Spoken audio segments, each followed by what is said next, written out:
कृष्णावधूताय विद्महे सद्गुरुदेवाय धीमहि तन्नो अमृतनाथ प्रचोदयात्। ओम शांति शांति शांति।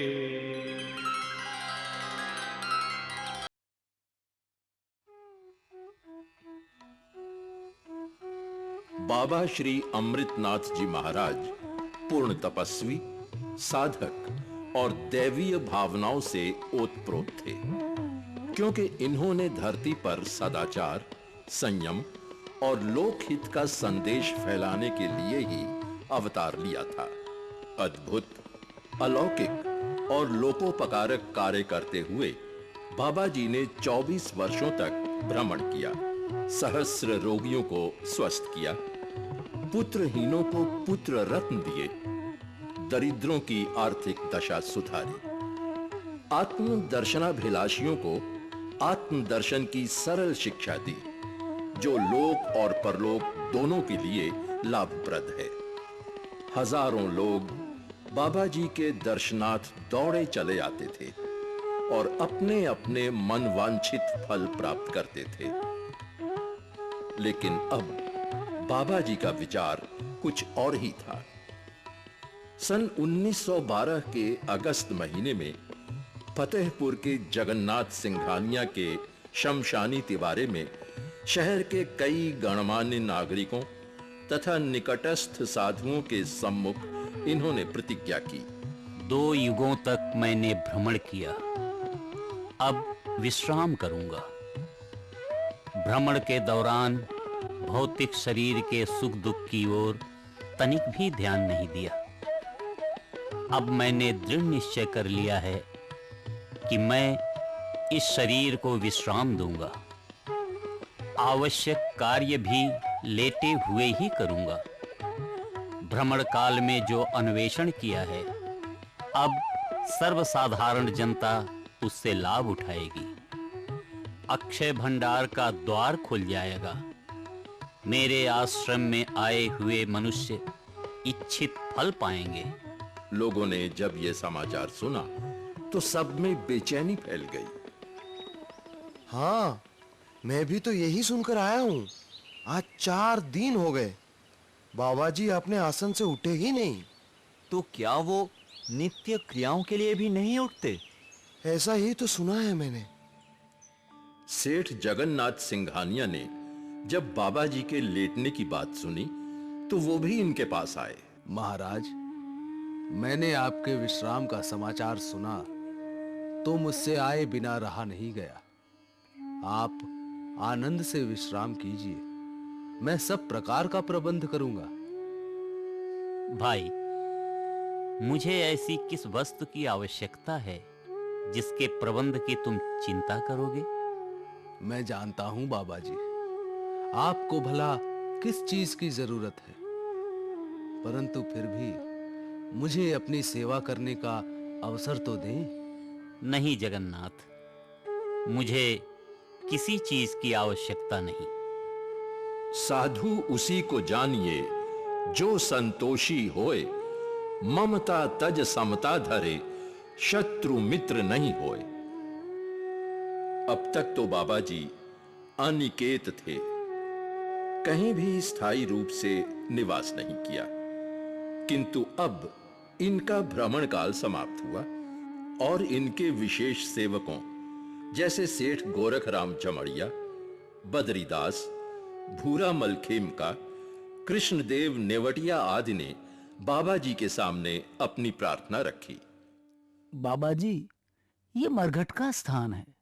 यहाँ प्रायः मनुष्यों का आना जाना लगा रहता है और जन कोलाहल से आपकी शांति में विघ्न पड़ेगा। बाबा जी, यदि आप आज्ञा दें तो कहीं एकांत स्थान पर आश्रम बनवा दिया जाए। यह भी तो आश्रम ही है। यहाँ कौन सी झंझट खड़ी होगी, और यदि होगी तो कहीं अन्यत्र चले जाएंगे। नहीं बाबा जी, आपको हमारा ये अनुरोध, हमारी ये प्रार्थना स्वीकार करनी ही होगी। हाँ बाबा जी, हमारी प्रार्थना आपको स्वीकार करनी ही होगी। भाई, तुम लोग नहीं मानते तो जाओ, ज्योतिनाथ से पूछो, जैसे वह कहें उसी प्रकार करो। ज्योतिनाथ जी, आप ही बाबा जी से आश्रम बनाने की अनुमति लीजिए। हाँ बाबा जी, आश्रम तो बनना ही चाहिए। ठीक है, जैसा तुम उचित समझो। फतेहपुर से उत्तर रामगढ़ के मार्ग पर दौलताबाद ग्राम से पश्चिमोत्तर खाकी का टीबा नाम से प्रसिद्ध जगह पे आश्रम बनने का काम प्रारंभ हो गया और अतिशीघ्र वहां एक मनोरम आश्रम बनकर तैयार हो गया। ज्योतिनाथ जी, संतोषनाथ जी आदि साधु बाबा जी को कपड़े की बड़ी झोली में लिटाकर नवनिर्मित आश्रम में ले आए और सन 1913 के बाद से बाबा जी ने इसी आश्रम में विश्राम किया। हर महापुरुष के भक्तजन अपने आदर्श दिव्य पुरुषों के कर्म स्थल और साधना स्थल के रूप में आश्रमों, मंदिरों की स्थापना इसीलिए करते हैं ताकि भविष्य में जन्म लेने वाले मनुष्य उस आदर्श के प्रकाश से खुद को आलोकित कर सकें। बाबा जी के आश्रम में भी दर्शनार्थियों की भीड़ क्रमशः बढ़ती ही गई। लोगों में बाबा जी का वचन सुनकर उत्साह था कि अब सभी उनके पास आ सकते हैं। सीकर नरेश श्री माधव सिंह जी को भी बाबा जी के दर्शनों की बड़ी आकांक्षा थी। मंत्री जी। जी महाराज। मेरी बड़ी इच्छा है कि बाबा जी के दर्शन कर सकूं। आप उनकी अनुमति लेकर आए। जो आज्ञा महाराज। सीकर नरेश के मंत्री सीधा बाबा जी के पास गए और उनकी अनुमति मिल गई। महाराज, बाबा जी ने अनुमति दे दी महाराज। क्या? बहुत दिनों की मेरी इच्छा थी। मैं आज ही जाऊंगा। और राजा जी अपनी इच्छा पूर्ण करने बड़ी खुशी-खुशी आश्रम की ओर चल दिए।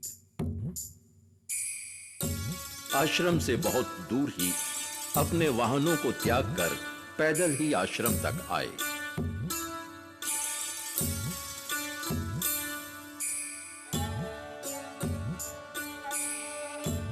महाराज, मुझे कुछ सेवा करने की आज्ञा दीजिए।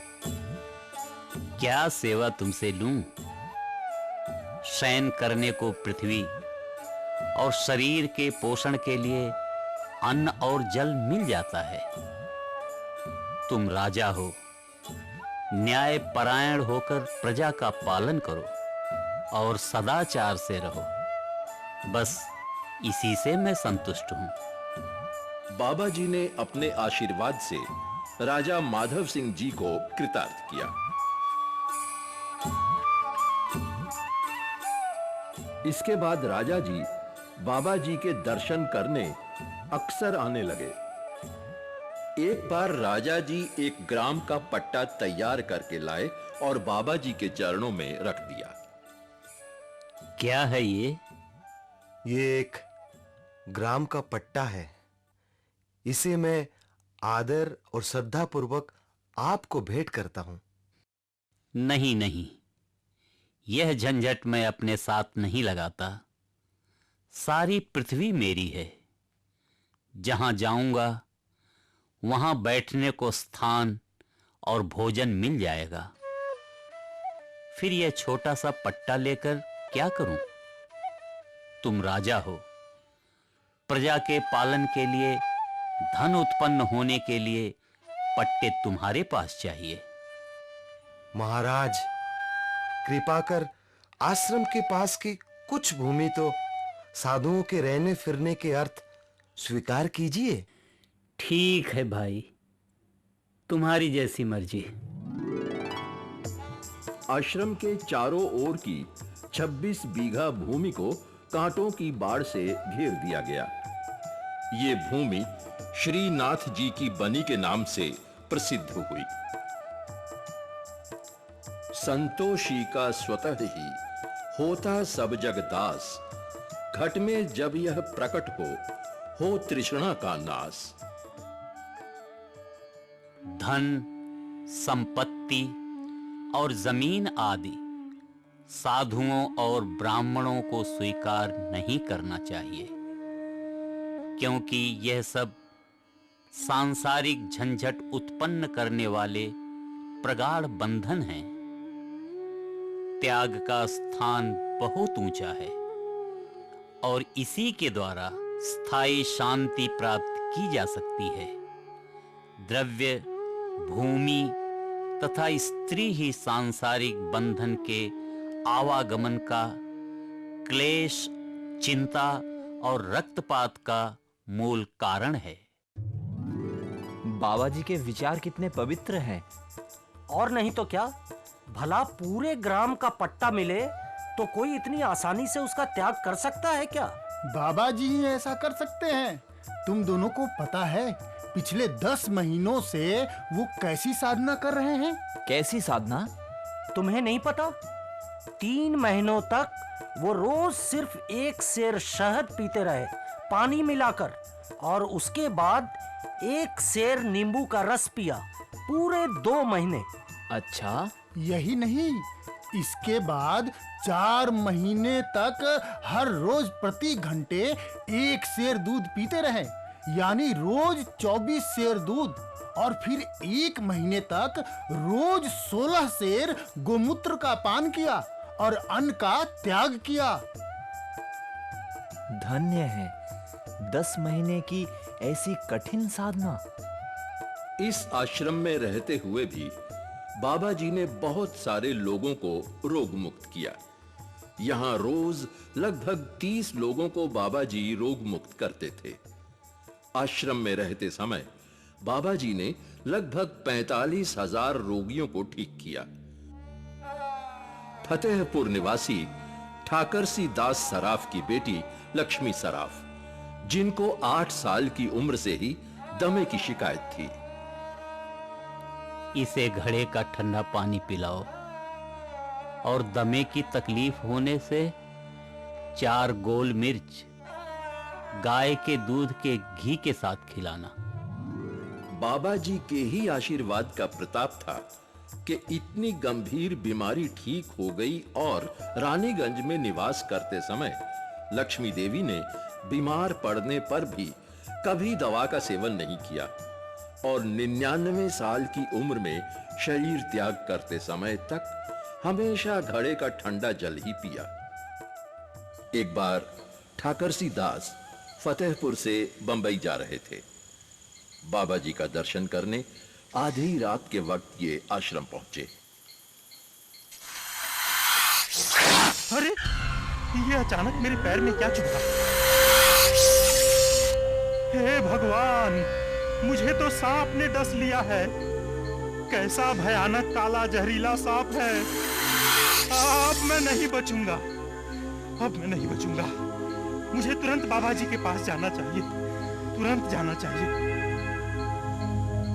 बाबा जी, अभी अभी मुझे कालिया नाग ने डस लिया बाबा जी।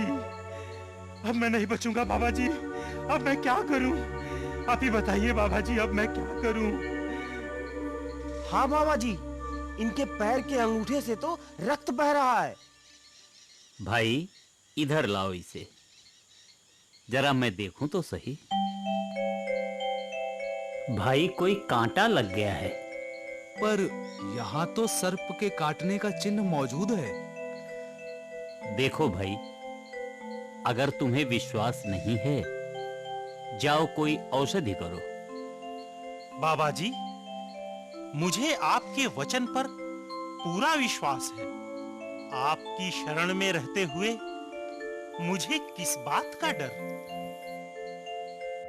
ठाकरसी दास ने बाबा जी के चरण स्पर्श किए और आनंद तथा दृढ़ता पूर्वक ऊंट पर सवार होकर देपालसर स्टेशन पहुंचे और बंबई चले गए। इन पर विष का थोड़ा भी प्रभाव नहीं पड़ा। इस प्रकार ठाकरसी दास ने दृढ़ विश्वासी होने का परिचय दिया। दृढ़ विश्वासी जो भी था, वो जाने अनजाने कहीं न कहीं, कभी न कभी बाबा जी के आशीर्वाद के कारण धन्य होता ही था। सन 1914 में फसल काटने के समय किसानों के हित के लिए बाबा जी के मुख से एक वाणी निकली। जो किसान मोठ उखाड़ लेंगे वो पछताएंगे। किसानों के आश्चर्य की सीमा न रही। मोठ की दाल की फसल तैयार थी। जो दृढ़ विश्वासी थे, उन्होंने बाबा जी के कथन पर विश्वास करके फसल नहीं काटी, लेकिन कुछ किसानों ने मोठ उखाड़ लिए। बाबा जी की सारी बातें तो ठीक है, लेकिन खेती के बारे में वो क्या जाने? मोठ उखाड़ने का तो यही उपयुक्त समय है। अभी नहीं उखाड़ेंगे तो फसल खराब हो जाएगी। हाँ भाई, चलो हम अपनी मोठ उखाड़ लें।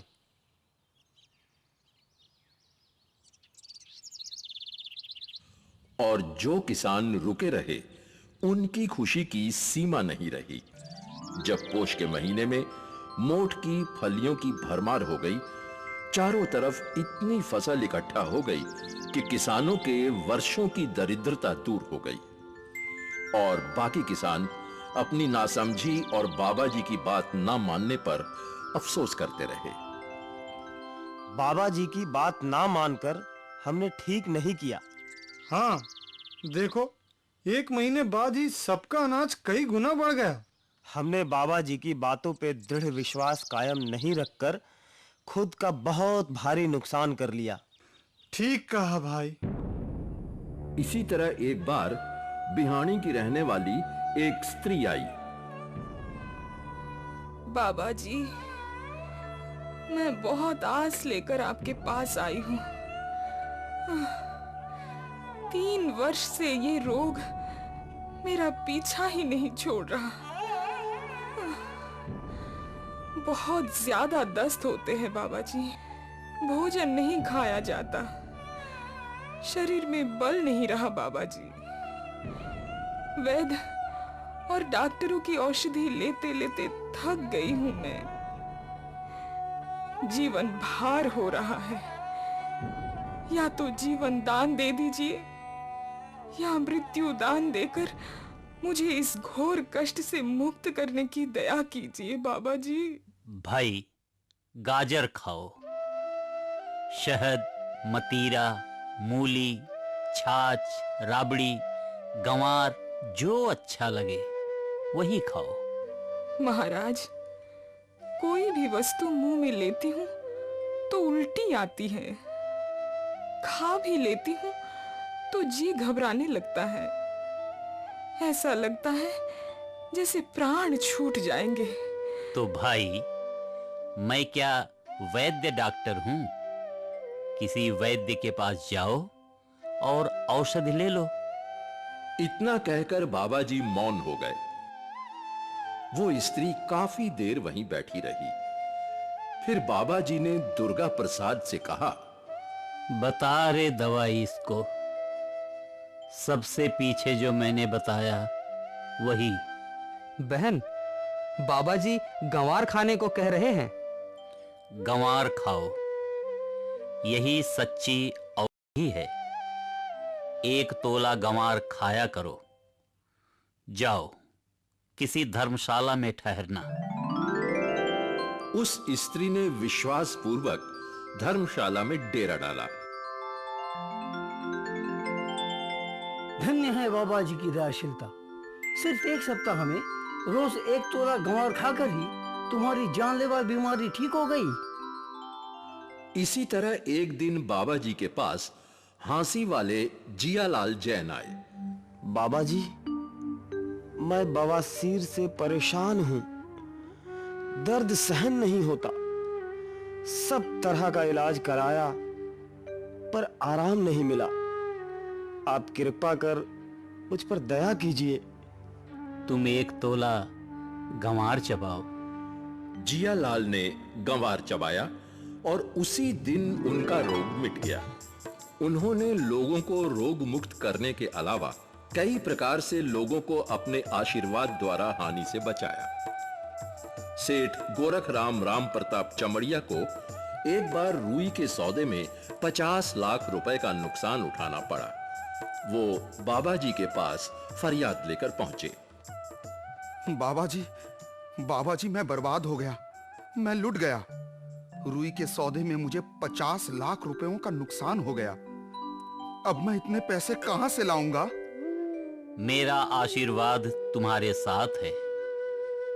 तुम जाकर वापस सौदा करो, नुकसान पूरा हो जाएगा। भाई गोरख राम, अब हम तुम्हारे साथ सौदा नहीं कर सकते। पहले ही तुम्हें 50 लाख का नुकसान हो चुका है। अब किस विश्वास पर सौदा करें? इस बार बाबा जी का आशीर्वाद है मेरे साथ। मुझे दृढ़ विश्वास है कि मेरा नुकसान पूरा हो जाएगा। और कुछ समय पश्चात भाई गोरख राम, ये बाबा जी के ही आशीर्वाद का प्रताप है। और नहीं तो क्या, उन्हीं के आशीर्वाद से मेरा नुकसान पूरा हो पाया। अंतिम 4 वर्षों में रोज करीब 30-40 लोग अपनी मुसीबतों से मुक्त होने बाबा जी के पास आते थे। रोज इतने लोगों की भीड़ देखकर एक दिन ज्योतिनाथ जी ने बाबा जी से कहा, बाबा जी, आप खुले हाथों जिस प्रकार लोगों को वरदान दे रहे हैं, हम लोगों के पास तो कुछ भी नहीं बचेगा। भाई, अभी तक शांति तो किसी ने भी नहीं मांगी, वो तो अपने पास ही रहेगी। बाबा जी का ये उत्तर सुनकर ज्योतिनाथ जी निश्चिंत हो गए। एक बार बाबा जी की अनुमति से सेठ डूंगरदास जी नेवटिया ने आश्रम में पानी के लिए एक कुंड खुदवाने का कार्य प्रारंभ किया। 4 हाथ गहरा खोदने के बाद वो मार्गदर्शन के लिए बाबा जी के पास पहुंचे। बाबा जी, हमने कुंड खोदने का काम शुरू कर दिया है। 4 हाथ गहरा गड्ढा तैयार हो गया है। उसको क्या हम और गहरा करें? 4 हाथ तो पानी के लिए बहुत है। लोगों ने वैसा ही किया और उस कुंड में 4 हाथ यानी 6 फीट पानी रहने लगा। एक बार वहां भयंकर सूखा पड़ा। भादों का महीना आया, बारिश का कोई आसार नहीं। दूर दूर तक कुओं और नदियों में पानी की एक बूंद तक नहीं। पर इस कुंड में तो पानी कभी कम ही नहीं होता। ठीक कहा, ये सब बाबा जी का ही प्रताप है। अगर ये कुंड यहाँ नहीं होता तो पता नहीं और भी कितने लोगों को प्यास के मारे अपनी जान गंवानी पड़ती। राजस्थान जैसे इलाके में जहां दूर दूर तक पानी का नामो निशान तक नहीं मिलता, ऐसी जगह में सिर्फ 4 हाथ यानी 6 फीट गहरा कुंड बना और बाबा जी के आशीर्वाद का ऐसा प्रताप कि अकाल हो या भयंकर बारिश, कभी भी उस कुंड में जल 4 हाथ से ज्यादा या कम नहीं हुआ। एक बार इनके पास देवास निवासी लक्ष्मण राम चौधरी नाम के एक किसान आए। बाबा जी, मैं बहुत मुसीबत में हूं। अकाल के कारण कई वर्षों से मेरे खेत में बिल्कुल भी अनाज पैदा नहीं हुआ। मेरे सर पर बहुत सारा कर्जा भी चढ़ गया है। आप ही मेरी मुसीबत दूर करने का कोई उपाय बताइए। निश्चिंत होकर जाओ, इस वर्ष अनाज हो जाएगा। तभी बाबा श्री अमृतनाथ जी ने मूत्र की धार छोड़ी और वाह रे भक्ति की चरम पराकाष्ठा। लक्ष्मण राम ने आगे बढ़कर सारा का सारा मूत्रपान कर लिया। अरे, तूने तो सारा ही मूत्र का पान कर लिया। जा रे, तेरे खेत में तो बहुत ही अनाज होगा। इतना ज्यादा अनाज होगा कि कर्जा और दरिद्रता दोनों ही खत्म हो जाएंगे। बाबा जी की कृपा से लक्ष्मण राम के खेत में 500 मन अनाज हुआ और उनका सारा कर्जा और दरिद्रता दोनों ही खत्म हो गए और बाकी पूरा इलाका अकालग्रस्त रहा। धन्य है बाबा जी की लीला। बाबा जी के परम शिष्यों की लंबी चौड़ी सूची में एक नाम और उल्लेखनीय है। दरभंगा निवासी पंडित श्रीकांत उन्हीं में से एक हैं। ये बाबा जी के दर्शनार्थ आए और आत्मदर्शन का मार्ग पूछा। बाबा जी ने उन्हें आत्मदर्शन की शिक्षा देते हुए कहा, भाई, चाहे जैसे दुष्कर और दुस्साध्य साधन करते रहो, पर जब तक मन शांत नहीं होता तब तक आत्मदर्शन नहीं हो सकता और सहज समाधि नहीं लग सकती। अपने आहार विहार को सुधारो, ठंडे पदार्थों का उपयोग करो, एकांत सेवन करो, मन, वचन और कर्म से अपने आप को सद्गुरु को समर्पित करो और करो तन्मय होकर श्वास का ध्यान। मन कितहु डोले नहीं, निश्चल पद में वास, सहज समाधि लगाए ले, यह पद है सन्यास।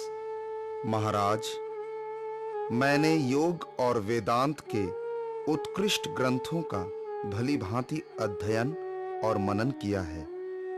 कई एक योगी साधुओं से शिक्षा सुनी, परंतु मेरा समाधान नहीं हुआ। लेकिन जो शांति मुझे इस समय प्राप्त हो रही है, वो आज से पहले कभी नहीं हुई। कृपा करके मुझे आश्रय में लेकर मेरा उद्धार करें, यही प्रार्थना है मेरी। भाई, सिद्धासन या कोमल पद्मासन लगाकर नेत्रों को नासिका के अग्र भाग पर स्थिर करो, सहज योगी बनो और नाभि कमल से उठकर मेरुदंड द्वारा सुषुम्ना नाड़ी के आधार पर चलकर शिखर लोक में पहुंचकर पुनः नाभि स्थान में आने वाले श्वास में अपनी वृत्ति को निश्चल करो। भाई, श्वास में तन्मय हुए बिना आत्मदर्शन नहीं हो सकता। बस यही है मेरी शिक्षा।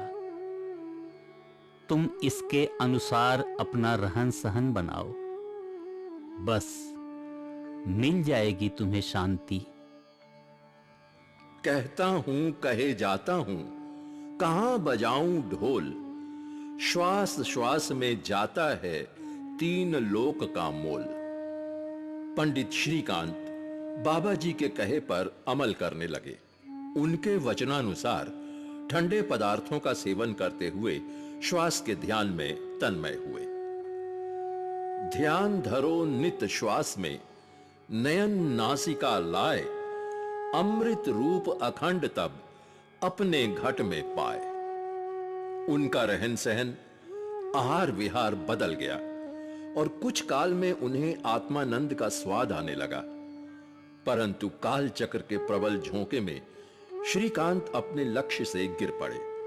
एक बार उनके घर से 2500 रुपए की अति आवश्यक मांग आई और वो दौड़कर बाबा जी के पास आए।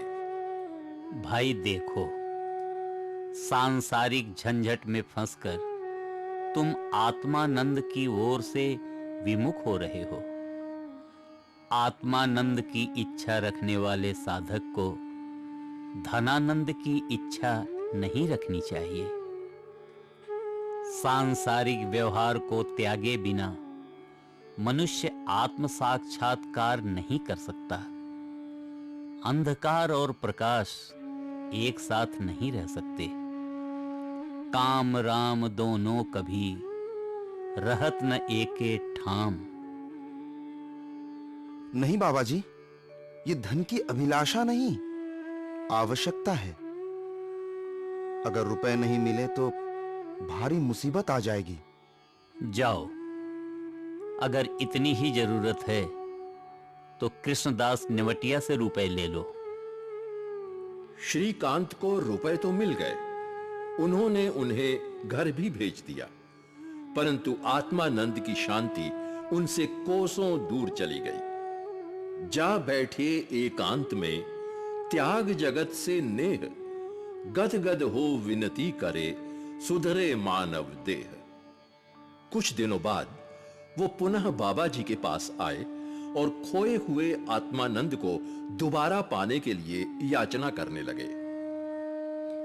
भाई, तुमने जो धन की लालसा दिखाई, उसके पश्चाताप के लिए कुछ दिन कठोर तपस्या करो, तुम्हें फिर वही आनंद प्राप्त हो जाएगा। पंडित श्रीकांत ने ऐसा ही किया। दृढ़तापूर्वक गंभीर साधना की और पुनः आत्मानंद के सुख को पा लिया।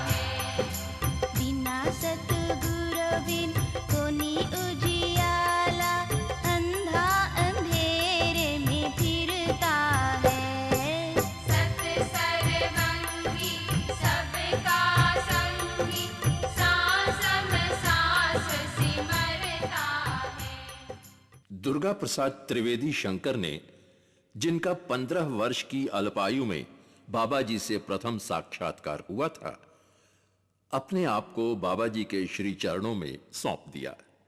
रोजाना नियम पूर्वक दुर्गा प्रसाद सुबह सुबह बाबा जी के पास चले जाते और शाम तक वहीं रहकर सत्संग का लाभ उठाते। सन 1914 में इनकी स्त्री का स्वर्गवास हो गया और मां के बार बार आग्रह करने पर दूसरे विवाह की चिंता इन्हें सताने लगी। ये बाबा जी के पास पहुंचे। बाबा जी, मेरी वियोगावस्था तो आप जानते ही हैं। मेरा मन फिर से एक बार अंधकार में गोते खा रहा है। आपकी दया चाहिए। मैं दूसरा विवाह करना चाहता हूं। भाई, प्रकाश में रहना चाहते हो या अंधकार में? तुम्हें दुर्गंध प्रिय है या सुगंध? जल्दी बताओ। बेटा, ब्रह्मचर्य से रहते हुए आत्मचिंतन करो, इससे ही तुम्हें आनंद प्राप्ति होगी। संसार के नाशमान व्यवहार में मत फंसो। बाबा जी के इन वचनों का दुर्गा प्रसाद पर इतना पवित्र और प्रबल प्रभाव पड़ा कि विवाह की इच्छा विलोप हो गई। मित्रों तथा परिवारजनों के बहुत आग्रह करने पर भी उन्होंने विवाह नहीं किया। एक बार दुर्गा प्रसाद जी ने आश्रम आते वक्त कबीर संगीत रत्नमाला अपने साथ ले ली। उनको बड़ा उत्साह था कि कबीर के पद वो बाबा जी को भी सुनाएंगे। वो बाबा जी के पास पहुंचे। ये कौन सी पुस्तक है दुर्गा प्रसाद? बाबा जी, ये कबीर की रचनाएं हैं। कबीर बहुत बड़े महात्मा हुए थे। बड़े अच्छे पद रचे थे उन्होंने। आपकी आज्ञा हो तो कुछ पद सुनाऊं? कबीर महात्मा नहीं, भक्त थे, और उन्होंने किसी पद्य की रचना नहीं की। उनके ही समय या पीछे से उनके सत्संगी लोगों ने उनके द्वारा सुने हुए उपदेशों को पद्य रूप में लिख दिया है। कबीरदास, दादू दयाल, नानक, चरणदास जितने भी संत हुए हैं और इनके जितने भी ग्रंथ हैं, वो सब इनके अनुयायियों द्वारा बनाए गए हैं। महात्मा या भक्त लोगों ने किसी प्रकार की रचना नहीं की और ना ही किसी पंथ का प्रचार किया था। ये सब तो अनुगामी लोगों का काम है। और इसके साथ ही बाबा जी ने वेद, शास्त्र, पुराण आदि के गूढ़ रहस्य, इनकी रचना का कारण और इनके लाभ के बारे में बहुत ही संक्षिप्त शब्दों में श्री दुर्गा प्रसाद को उपदेश भी दिया। यदि तुम्हारी इच्छा हो तो तुम भी पद्य रचना कर सकते हो। विचार करते ही तुम्हारे मस्तिष्क में यह शक्ति उत्पन्न हो जाएगी।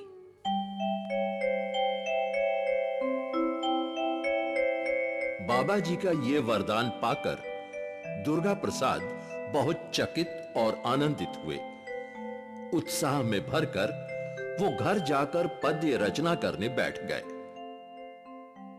सतगुरु नौका पार उतारो, भव सागर का थाह नहीं है, मन केवट मतवारो। हूं अनाथ कोई नहीं साथी, केवल तब आधारो। और जिसे पद्य रचना का कोई पूर्व ज्ञान न था, बाबा जी के वरदान से 20 मिनट में ही 8 पंक्तियों का सुंदर पद्य लिख डाला। बाबा जी, आपकी कृपा और भक्ति पाकर मैं तो धन्य हो गया। मुझ में इतनी काबिलियत कहाँ थी कि मैं एक पंक्ति भी लिख सकता। आप ही ने मुझे इस काबिल बनाया कि मैं आपके उपदेशों को जन जन तक पहुंचा सकूं। मुझ पर ऐसी ही कृपा बनाए रखिएगा बाबा जी। पद्य रचना में इनका इतना मन लगने लगा कि इन्होंने पूरी एक पुस्तक की रचना कर डाली, जो सन 1931 में अमृतानुराग के नाम से प्रकाशित हुई और बाद में संशोधित होकर श्री विलक्षण अवधूत परमहंस श्री अमृतनाथ जी महाराज के नाम से जन जन में लोकप्रिय हुई।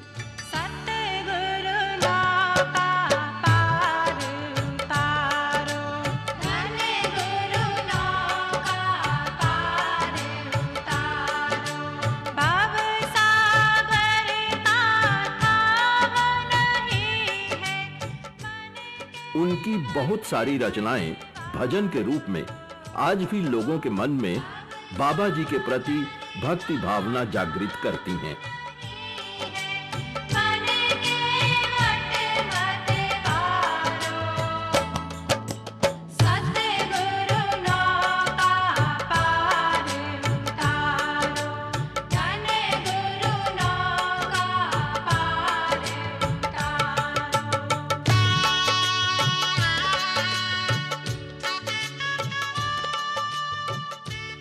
इस समय बाबा जी की सेवा में स्वामी ज्योतिनाथ जी, लालनाथ जी, संतोषनाथ जी, भीमनाथ जी, ब्रह्मचारी जी साधु रहते थे।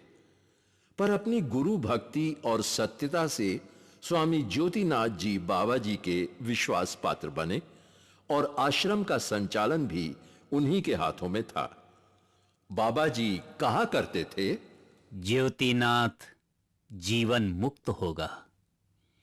यह बड़े राज्य का सिपाही है। यह आश्रम के सब कार्यकर्ता हुआ भी हर तरह के मोह माया से दूर है। यह सबकी पहचान में नहीं आ सकता।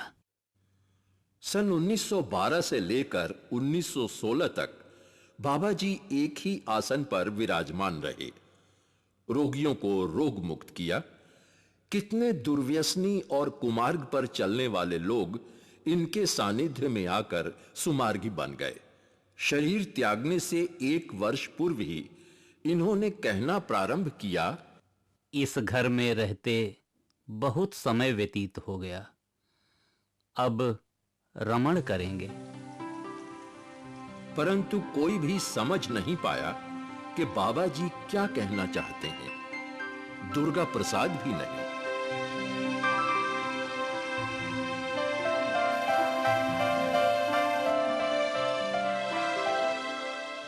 भाई, आश्विन शुक्ला 15 को रमेंगे। इससे पूर्व तुम आ सको तो आ जाना। यह तिथि टल ना सकेगी। मेरा विचार निश्चित है। दुर्गा प्रसाद ने आश्विन शुक्ल 15 को सपने में बाबा जी को देखा। दुर्गा प्रसाद इस दिन फतेहपुर बाबा जी के पास पहुंचना चाहते थे, परंतु ऐसा न हो सका। बाबा जी ने 10 दिन पहले से ही बातचीत करना बंद कर दिया था। दर्शनार्थियों के आने पर भी कठोर प्रतिबंध लगा दिया गया। बाबा जी ने श्री ज्योतिनाथ जी और श्री कृष्णनाथ जी को अपने पास बुलाकर बिठाया। मैं रमता हूं, तुम निर्भयता और निष्प्रियता से अपना जीवन यापन करो और मेरे समझाए हुए मार्ग पर चलते रहो। मैं तुमसे पूर्णतया संतुष्ट हूं। तुमको पूर्ण शांति मिलेगी। मेरे पास तुम्हारे लिए दिव्य स्थान है। ऐसा कह चुकने पर एक तीव्र, बहुत ही तीव्र तड़ाके का शब्द हुआ।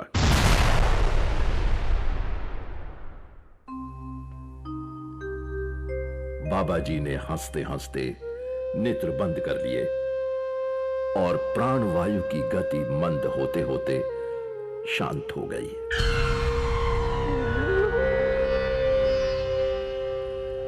शरीर मंदिर में से एक ज्योति निकलती हुई दिखाई दी।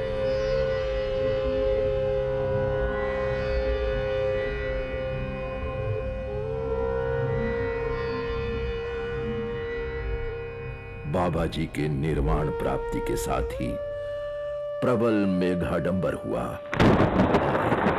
वर्षा होने लगी।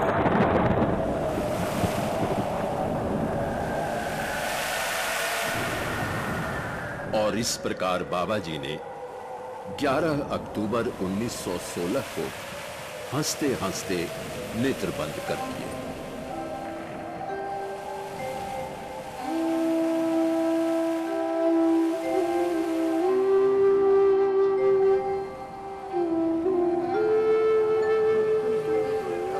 बिजली के समान ये खबर चारों तरफ फैल गई।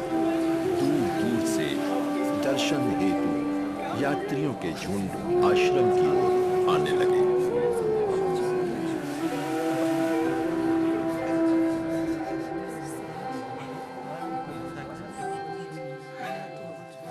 भक्तों ने बाबा जी की विधिवत पूजा करके इनके शरीर को समाधि दे दी।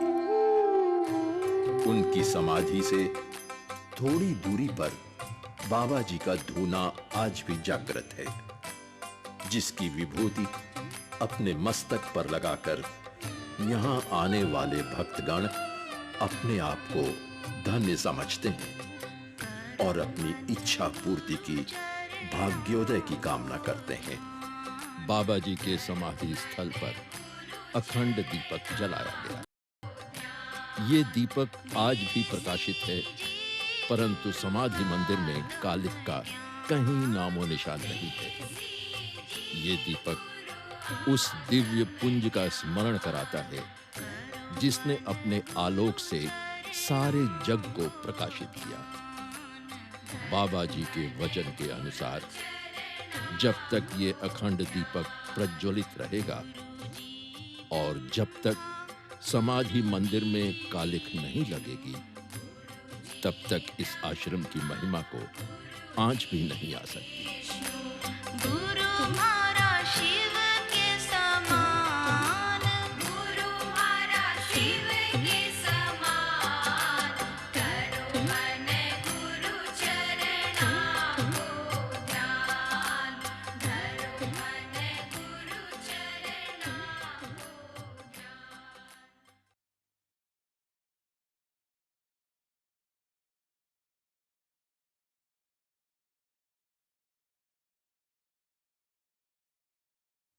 श्री बाबा अमृतनाथ का चलो रे भक्तों भजन करो। जय श्री बाबा अमृतनाथ का चलो रे भक्तों भजन करो। जय श्री